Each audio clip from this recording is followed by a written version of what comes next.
Hi! In front of me is HAFURY GT20 and today I would like to show you how you can add emergency contacts on this device.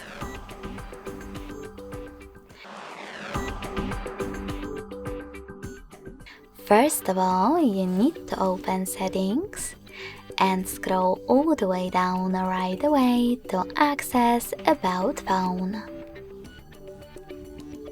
Now click on Emergency Information and select Add Contact over here. Then tap on the one that you wish to set up.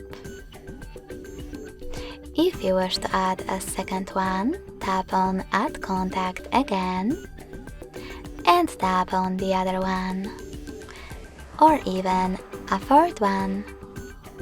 If you wish to delete one of the added ones, select this little X next to the one that you wish to get rid of.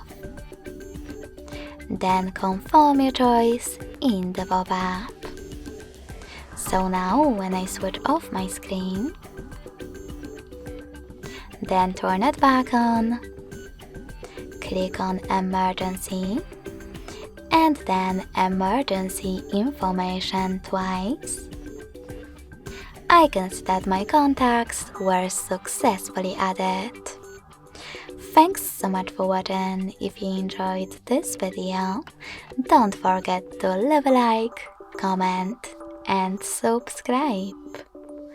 Bye!